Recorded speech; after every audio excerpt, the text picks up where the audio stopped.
been talking about this for years and years and years. Operation Protective Edge. Remember in 2014, large parts of Gaza were destroyed. Hundreds and hundreds of children and women were killed in 51 days. I wrote a book about it, 51-Day War. I did a film, Killing Gaza.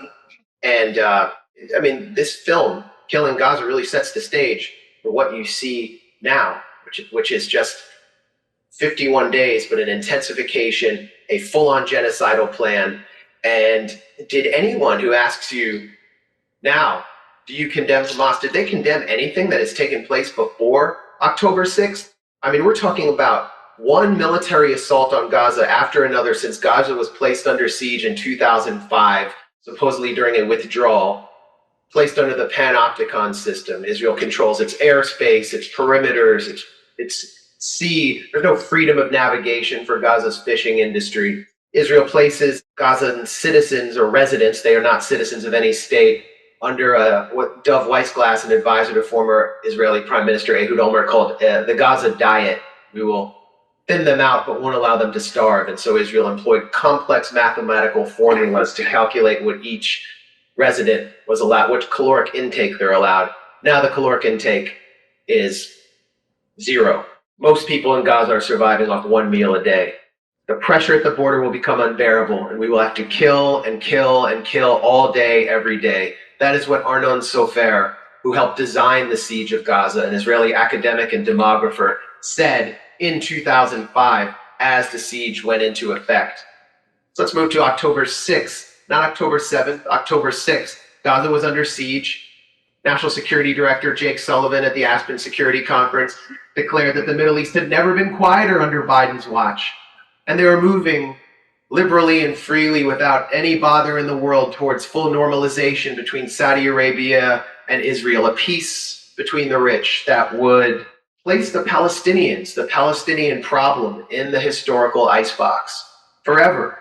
On October 6th, Gaza was desperate, ignored, isolated. Hamas, which was running Gaza, as I've seen on multiple trips there, like any other government in the Middle East, maybe more effectively than some of them. You know, they had people out there directing traffic, running health ministries and so on. They had no diplomatic channels. They were declared a terrorist movement. They had no way of forcing negotiations to end this siege. And they were expected to continue to remain under siege and occupation forever, as we saw the highest number of killings by Israeli occupation forces in the West Bank any time since the Second Intifada. As we saw Al-Aqsa, the Al-Aqsa compound, the third holiest site in Islam, invaded again and again with worshippers brutally beaten. So the strategic rationale for October 7th was devised by Yahya Sinwar, Prime Minister of Gaza, now in a tunnel, maybe living under disguise, who was the architect of the prisoner swap for Gilad Shalit, who was the Israeli soldier taken captive in 2006, released in 2011, for 1,027 captives, including Yahya Sinwar, who was the lead negotiator from inside prison. He had spent most of his life in an Israeli jail, fluent in Hebrew. That's why he's prime minister. The goal was to get hostages so that you can force negotiations that have been denied to you, force diplomacy, and wipe out the Gaza division that is enforcing this siege, this criminal siege that has killed your sons, your mothers, and your families. And that is precisely what took place on October 7th, when Israeli military bases from Re'im to Nahal Oz were overtaken. The Gaza division was wiped out. Erez Crossing, the home of the Gaza siege, where Kogat, which devised the complex mathematical formulas, was overtaken, wiped out by a guerrilla army entering Israel on cheap Chinese motorbikes. This was not just a shattering of Israel's psychological security blanket, it was a political scandal of unprecedented proportions. Israel's military intelligence apparatus and spy tech that it exports throughout the world exposed as a paper tiger. Palestine placed back at the center of history, and normalization between the Gulf monarchies, and I don't care what Prince Faisal said in Davos today, the normalization is off the table. Israel's borders were temporarily shrunken for the first time since 1973 in the south, which is a closed military zone, and in the north by Hezbollah, which has entered the conflict. So what does Israel do? How does it respond? Well, first it responds with its own psychological war, which has been waged on us as well as its own population. its own narrative of October 7th, the worst killing of Jews since the Holocaust. Beheaded babies, a woman whose fetus was cut out of her, pregnant woman, an entire family tied together, mutilated and killed while Hamas militants all ate lunch. All repeated by Joe Biden, who falsely claimed to have seen photographs of this, and Tony Blinken, all to justify genocide and prevent the ceasefire. All false. Most origin of this, and let's be clear, as Obama would say. Let me be clear. And now I'm gonna be completely convoluted unless I'm reading off a teleprompter.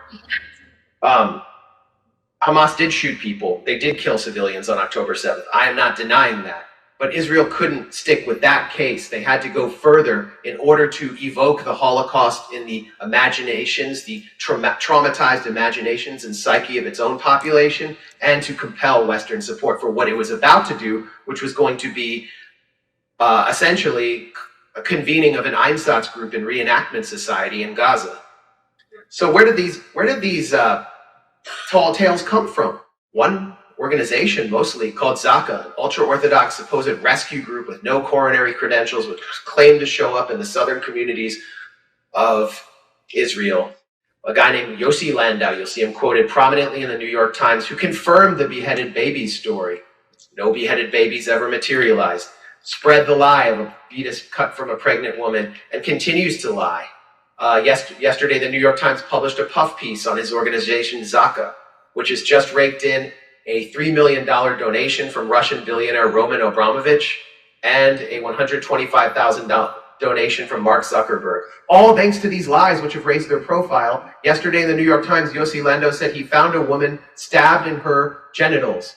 There are physical records of what took place on October 7th to everyone, names of the victims, and none of this has ever been registered. There's no physical evidence. Zaka is at the center of the Hamas mass rape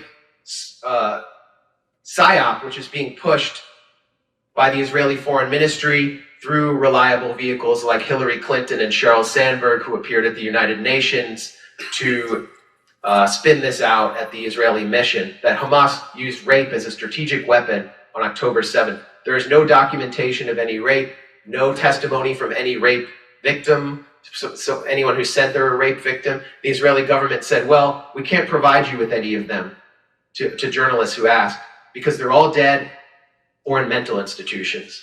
You can't hear from them.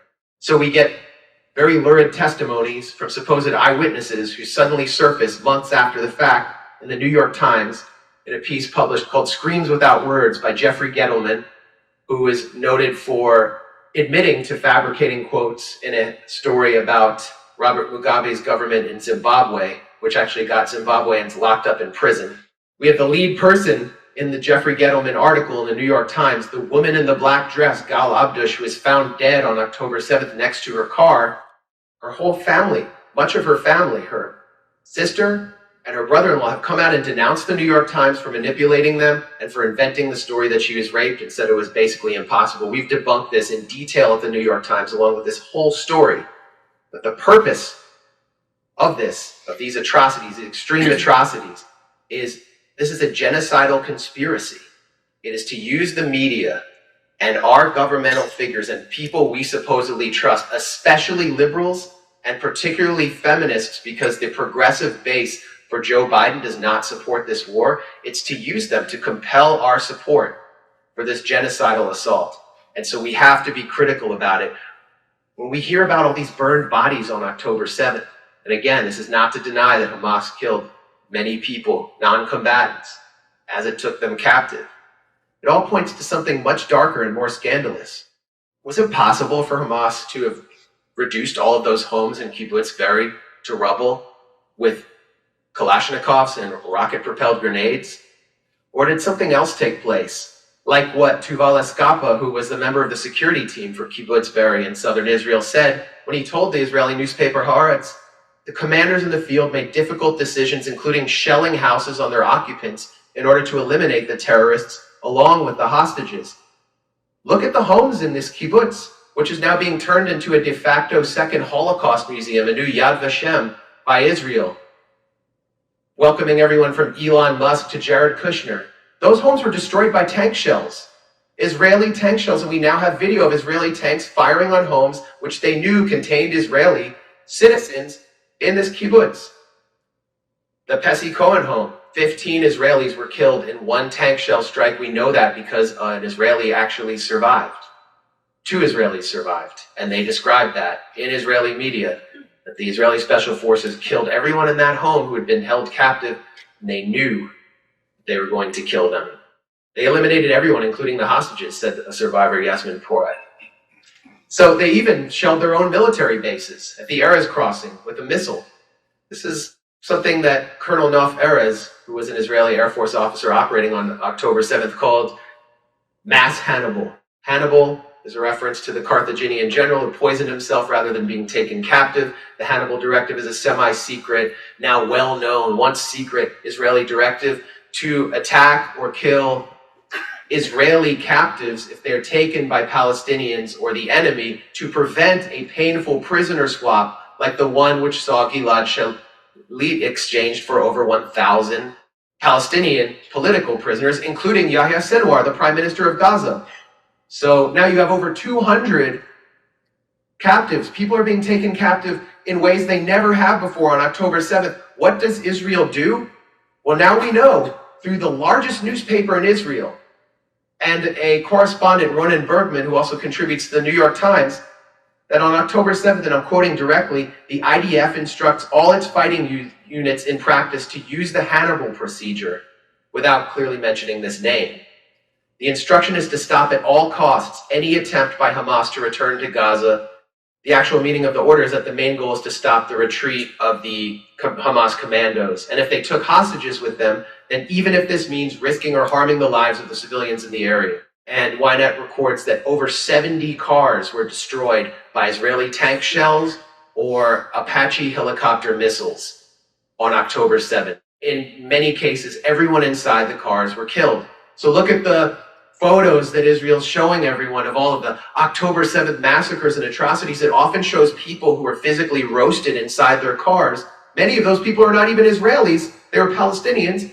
Many of them are Israelis who were taken captive. So now we know that many of the people killed on October 7th, among that 1,200 total that we keep hearing about, were killed by Israel using the same tactics that they're now using in Gaza, because they know nothing other than indiscriminate use of heavy weapons and disproportionate force. And I keep getting called a conspiracy theorist by Israeli media. Haaretz called me a conspiracy theorist.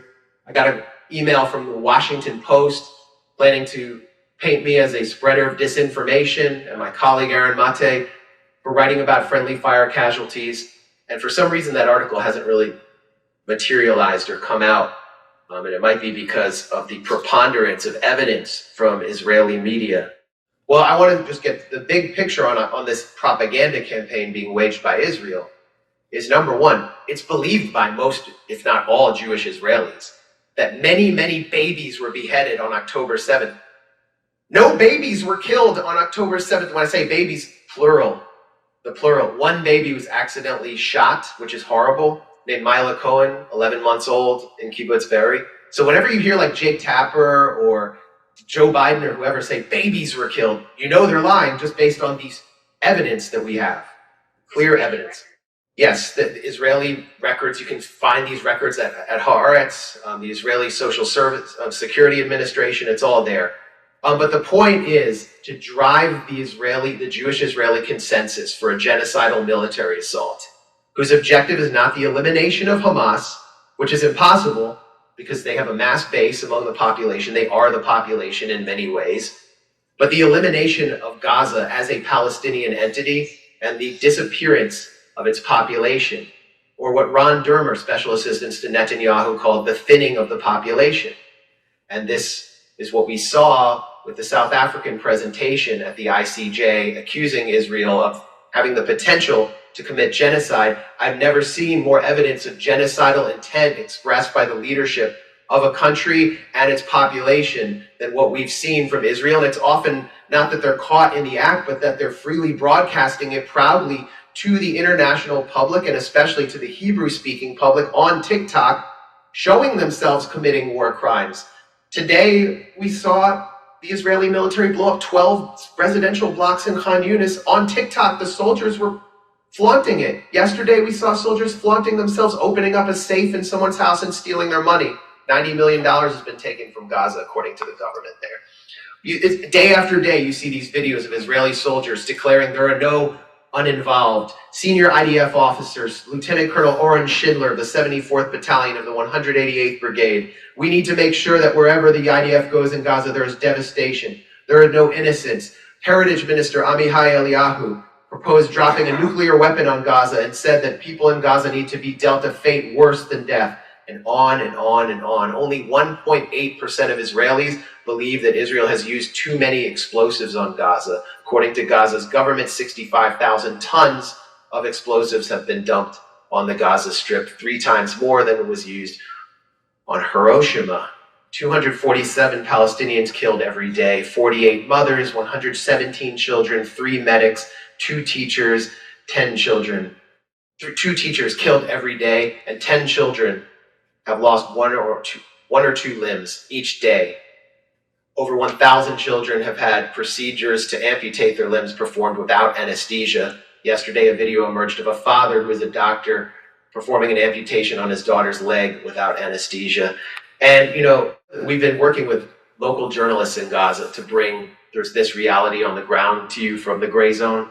Go check out our YouTube channel and see those video reports. We, as journalists from outside Gaza, cannot go in, and you'll notice that mainstream journalists are not exactly lining up and pressuring their governments or the Israeli government to demand they be allowed to go in. One of the most painful stories that we reported through local Palestinian journalists was of a 13-year-old girl named Dunya Abu Mohsin, who had survived an airstrike on her home that killed much of her family. Her parents, she miraculously survived. Her leg was amputated, and she was brought to Al Nasser Hospital in Khan Yunis in southeastern Gaza. And she gave an interview where she said that, she still had hope in life. She wanted to get a prosthetic and become a doctor and help other children walk again who had lost their legs, because so many other of her generation had. Soon after that interview, and we had our journalist arrive to the hospital soon after this happened, an Israeli tank shell fired on the hospital and blew her head off and killed her in her hospital bed. That tank shell was one of the 14,000 tank shells fast-tracked to Israel in a sale that bypassed Congress, presided over by Tony Blinken of the U.S. State Department. We had no say as American taxpayers, as American citizens, in whether Israel could have those tank shells. There is no restriction at all on what the U.S. government is giving to Israel. There's no transparency.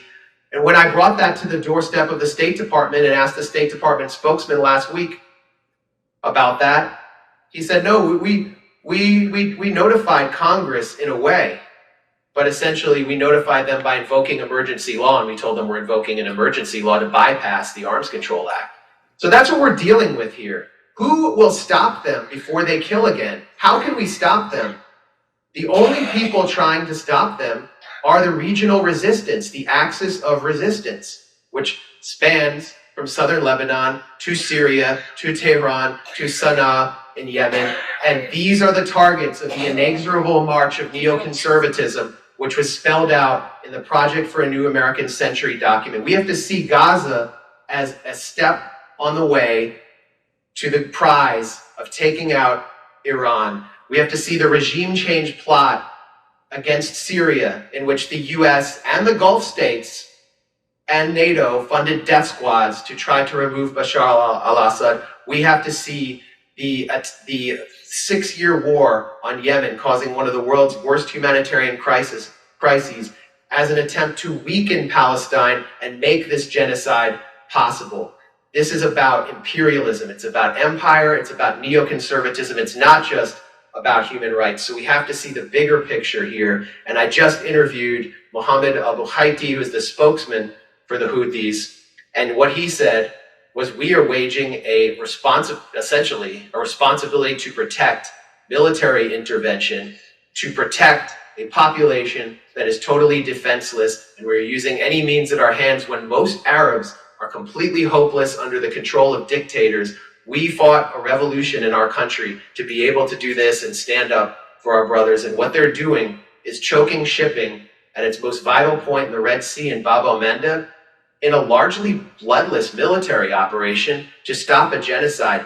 This is the first time in my life, one of the first times I have seen a moral military intervention, because in my country, all the military interventions which have been waged by the liberal humanitarian interventionist R2P crowd inspired by the writings of Samantha Power, the people who are in the Biden White House have caused nothing but destruction and instability. And so this is what the Biden administration has created.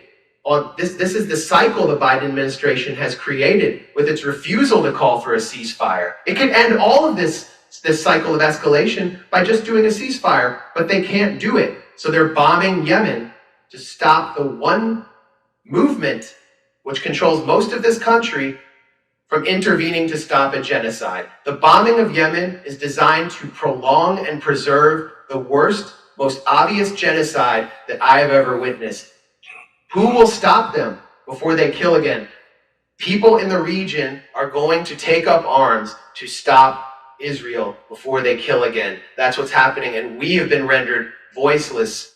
Is to get our act together and figure out what we're going to do this year to stop this and to get in the way of the inexorable march of neoconservatism. Thank you.